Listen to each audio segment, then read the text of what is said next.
यह हिंसक महाकाल कौन है, कहाँ है, ये बात सायरन यानी तत्वदर्शी संत ही बताएगा। उस क्रूर चंद्र से वह सायरन ही मुक्त करवाएगा। और निसंदेह सृष्टि रचना के माध्यम से हमें पता चल गया है कि ये काल कौन है, क्यों यहां हमें जन्म और मरण के चक्कर में कर्म बंधन में बांध रखा है, और किस प्रकार से हम इस काल के लोक से मुक्ति प्राप्त करेंगे। सायरन यानी तत्वदर्शी संत के कारगिर्द में इस भूतल की पवित्र भूमि पर हिंदुस्तान में स्वर्ण युग का अवतरण होगा। फिर वह पूरे विश्व में फैलेगा। उस विश्व नेता और उसके सद्गुणों की उसके बाद भी महिमा गाई जाएगी। भाई जो पूरी पृथ्वी को एक प्रकार से सतयुग में तब्दील करके चला जाएगा।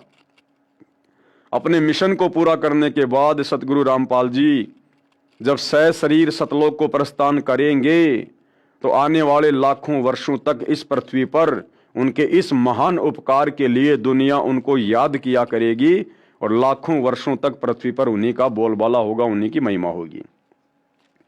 उसके मन की शालीनता, विनम्रता, उदारता का इतना रेल पेल बोलबाला होगा कि इससे पहले नमूद किए हुए शतक 6 श्लोक 70 के आखिरी पंक्ति में किया हुआ उल्लेख कि अपना शब्द खुद ही बोल उठता है, और शायरन की ही जुबान बोल रही है कि शायरन अपने बारे में बस 3 ही शब्द बोलता है, एक, विजयी और ज्ञाता। 3 ही शब्द बोलता है। यहां पर भाइयों और बहनों ये प्रथम नाम, शतनाम और सारनाम के विषय में संकेत है। इसके साथ और विश्लेषण ना चिपकाएं, मुझे मंजूर नहीं होगा। इसके साथ और कोई मंत्र संत्र मत चिपका देना, ये बिल्कुल भी मुझे मंजूर नहीं होगा। कौन कह रहा है? नास्त्र दमश। जबकि सतलोक आश्रम वालों ने तो चिपका दिया, सार शब्द के नाम पे चौथा मंत्र चिपका दिया। 1 लाख रुपए लेकर 1 लाख रुपए का संकल्प करवाकर जो चौथा मंत्र दिया जा रहा है सार शब्द ओम सोहम सत्य कबीरा, इन्होंने तो चिपका दिया। यह पृष्ठ 42 वाला 4 उल्लेख वाणी शतक 6 श्लोक 71 पर है। हिंदू शायरन अपने ज्ञान से दैवतीयमान उतुंग ऊंचा स्वरूप का विधान तत्व ज्ञान फिर से बिना शर्त उजागर करवाएगा। मानवीय संस्कृति निर्धोक संवारेगा, इसमें संशय नहीं। अभी किसी को मालूम नहीं, लेकिन अपने समय पर जैसे नरसिंह अचानक प्रकट हुआ था, ऐसे ही वह विश्व महान नेता ग्रेट सायरन अपने तर्क शुद्ध अचूक आध्यात्मिक ज्ञान और भक्ति तेज से विख्यात होगा। क्योंकि भाइयों और बहनों युग परिवर्तन का दौर है, 2028 निर्धारित है, विश्व में धमाका होगा, हर प्रकार से त्राहिमाम होगा।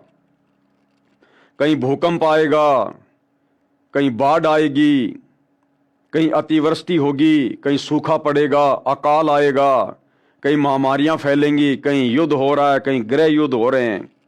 त्राहिमाम मचेगा। और उस समय किसी भी धर्म के ना ही तो देवी देवता आगे आकर मदद करेंगे, ना ये नकली साधु संत महात्मा सामने आएंगे, और ना किसी राष्ट्र का राष्ट्राध्यक्ष, कोई प्रधानमंत्री, मुख्यमंत्री या राष्ट्रपति जनता की पुकार सुनेगा या उनका बचाव करेगा। ये राजनेता भी हाथ ऊपर खड़े करके भागते नजर आएंगे। उस समय भाइयों और बहनों भारत देश की सत्ता को सर्वप्रथम सतगुरु रामपाल जी अपने हाथ में लेंगे, और फिर इन्हीं की देखरेख में, इन्हीं के अनुयायियों के द्वारा फिर पूरे विश्व की सत्ता को संभाला जाएगा। दोबारा से शांति स्थापित की जाएगी, संसार में स्थिरता आएगी। मैं नास्त्र दमश अचंभित हूं, मैं ना उसके देश जहां से अवतरित होगा अर्थात सतलोक देश को, तथा ना उसको जानता हूं। अब देखो भाइयों और बहनों कितने संकेत हैं, लेकिन ये सतलोक आश्रम वाले नहीं समझ पाए। नास्त्र दमश क्या कह रहा है कि मैं नास्त्र दमश अचंभित हूं, मैं ना उसके देश को जानता हूं। कौन सा देश? जहां से वो अवतरित होगा, यानी वहां से चलकर आएगा। कौन सा देश? सतलोक देश। अब बताओ भाइयों और बहनों, अगर सतगुरु रामपाल जी सतलोक से चलकर आए हैं तो सतलोक में कौन रहता है? या तो आत्मा या परमात्मा। तो परमात्मा तो हमेशा से मुक्त है, और सतलोक में रहने वाली आत्मा भी मुक्त है। तो बताओ भाइयों और बहनों, अब वो मुक्ति प्राप्त आत्मा सतलोक से चलकर इस गंदे लोक में एक मां के गर्भ में 9 महीने कष्ट क्यों उठाएगी? ऊपर को पैर नीचे को सिर क्यों कष्ट उठाएगी वो आत्मा? क्या ऋण बाकी रह गया था? और ऋण बाकी था तो फिर सतलोक कैसे चली गई? तो नास्त्रदमस कह रहे हैं कि वह सायरन सतलोक से चलकर आएगा। अर्थात सतगुरु रामपाल जी किसी मां के गर्भ से जन्म लेकर पैदा नहीं हुए। ये स्वयंभू परमात्मा है, ये कबीर परमेश्वर हैं। हमारी चरम दृष्टि को धोखा देते हुए परमात्मा इसी प्रकार की लीला करते हैं। हम अज्ञानी जीवों को लगता है कि ये मां के गर्भ से आए हैं, परंतु मां के गर्भ से नहीं आते परमात्मा। इसलिए भाइयों और बहनों, अपने गुरुजी को मां के गर्भ से जन्म लेकर जन्म लिया हुआ कहना या समझना अपने गुरुदेव भगवान के ऊपर संदेह करने में आता है, गुरु को मानुष मानने में आता है। और आदरणीय गरीबदास जी कहते हैं, गुरु को मानुष जो गिणे। मानुष यानी एक मनुष्य जैसा। अब मां के गर्भ से तो मनुष्य जन्म लेके आएगा, भगवान जन्म लेके नहीं आता। तो गरीबदास जी कहते हैं, गुरु को मानुष जो गिणे कर चरना अमृत को पान, ते नर नरक में जाएंगे जन्म जन्म बने समान। तो अपने गुरु को मानुष मानने वाला अर्थात मां के गर्भ से जन्म लेकर आया हुआ मानने वाला, बताने वाला, लिखने वाला, गरीबदास जी कहते हैं अंत में नरक में जाएगा और कुत्ते की योनि प्राप्त करेगा। तो भाई सतलोक आश्रम वाले भाई बहनों, कम से कम नास्त्रदमस जी की भविष्यवाणी पर तो विश्वास कर लो कि वो सायरन कहां से आएगा। मैं नास्त्रदमस अचंभित हूं, मैं ना उसके देश जहां से अवतरित होगा अर्थात सतलोक देश को तथा ना उसको जानता हूं।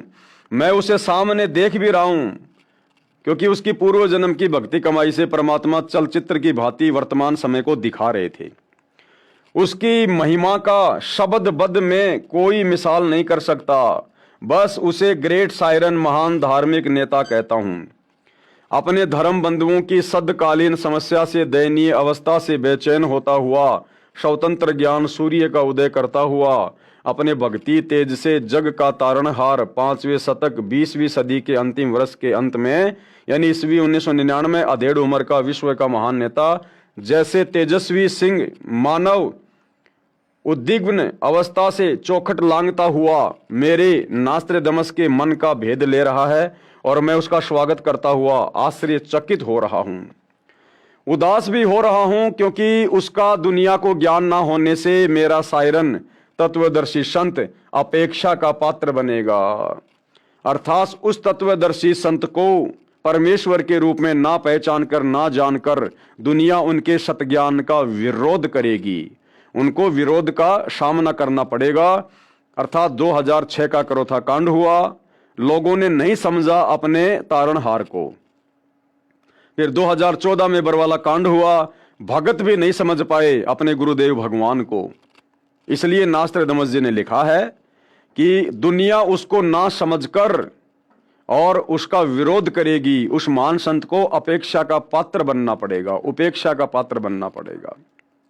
तो 2006 में तो सतगुरु रामपाल जी को ना समझकर जज्जर, करोथा, डिग्गल, बागपुर आदि गांव के लोगों ने अपने कर्म बिगाड़ लिए।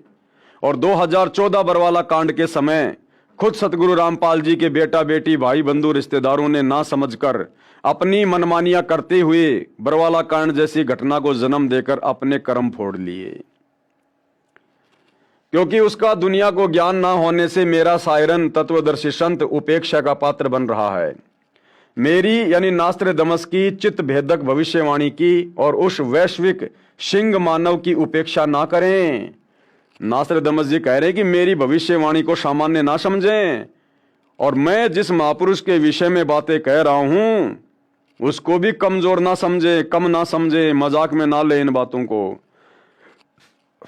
उसके प्रकट होने पर तथा उसके तेजस्वी तत्व ज्ञान रूपी सूर्य उदय होने से आदर्शवादी श्रेष्ठ व्यक्तियों का पुनरुत्थान तथा स्वर्ण युग का प्रभात शतक 6 में आज ईस्वी 1955 से 450 वर्ष बाद अर्थात 2006 में अर्थात 1555 प्लस 450 बराबर 2005 के पश्चात अर्थात 2006 में शुरुआत होगी। इस कृतार्थ शुरुआत का मैं नास्त्रदमस दृष्टा हो रहा हूं। यानी 15वीं सदी में नास्त्रदमस जी अपनी ध्यान समाधि में पूर्व जन्म की भक्ति के फलस्वरूप सतगुरु रामपाल जी के इस वर्तमान समय को, उनकी उम्र को, उनके कार्यों को, उनके ओजस्वी और तेजस्वी व्यक्तित्व को बिल्कुल देख रहे थे।